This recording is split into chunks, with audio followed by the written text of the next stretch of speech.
This is the new PNW Components Loam dropper post, and it is going to be replacing my bachelor post that I've been running in my fatback skookum here for quite a while now with no problems. But this one is shorter, lighter, and it has more adjustability, so I'm going to pull the old one out and see how they compare. These are both 170mm dropper posts, but if I line up the collars here, you can see how much shorter the new one actually is. It's mainly in the actuator itself. Just being a little bit more compact will allow you to slam the seat post further down into your frame and get the maximum clearance of your seat. Looking at them both collapsed, the Loam is a little bit more compact on top as well. The old one has a bit of a taper and more material before the clamp itself, so you'll be able to get the maximum amount of room when your seat is slammed. And for me, every millimeter matters. It looks like I did gain just a little bit of room when the seat is fully slammed. Being a shorter post, it just puts that seat a little bit lower, which I can appreciate. I am at the maximum insertion on my frame, so I can't go any further, but it's definitely an improvement over the last model. And the color's pretty sweet too. That bright orange matches my lever, my grips, my handlebars, and my fork, so you can really dial in the color of your ride to make some parts stand out. They've got a bunch of different options to choose from, depending on what colors you like and what color your bike is. There's also more adjustability in this post. You can run different amounts of air pressure depending on if you like it to return faster or slower. You can also remove this collar here and adjust it down by up to 30mm in 5mm increments if you need to really dial it in and get a little bit lower. But for me, 170 is perfect, so I think it's time to go ride. All right, I'm gonna do full lap on our backyard, backwoods trail. It's about half a mile, and I'm going to count how many times I use the dropper. Already went down and back up. We'll just count each push. So that's 2 already. Nice flat spot here before heading to maybe the best downhill part. That's 3.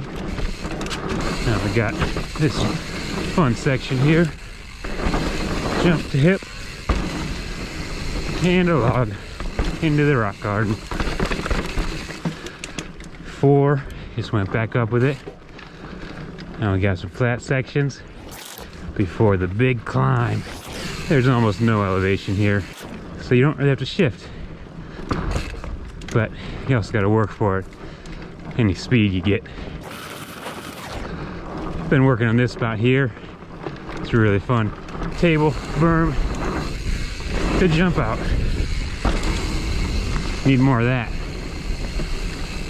because now it's back to flat. Oh, it went down up. So 6 pushes. I'll have to recount on the video. A couple logs that are dying. Used to be a skinny section over there, but it's falling apart. A couple tight berms. Again, on the flat. We'll go down for a pump track lap. Fun to mix this into a cross-country loop. This thing, it's on its last legs. Oh, it just broke. That was a little scary. Kind of like all this stuff. Used to have some good skinny stuff. It's all breaking apart. A few rollers. You can do a little tree thing. And the pit. Good speed that time through it. Rolling pretty nicely. Log jam. Pretty much everything's optional here. Gotta keep it easy so everybody can ride it. Flat rock section. Really easy. Big tire.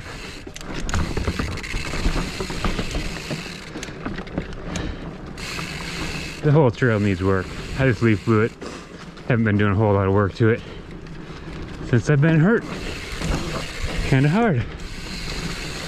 And then this section, sometimes the entire thing gets flooded and you have to go that way. But today, I'll hit the big tire with the big tires.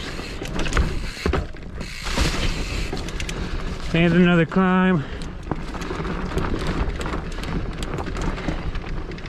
to finish it off with the telephone pole, but you guys saw enough of that last week. And that's all that. I just wanted to inspect the damage here, and it looks like it cracked right in the middle. No support. Dead. Yeah, it's it's done.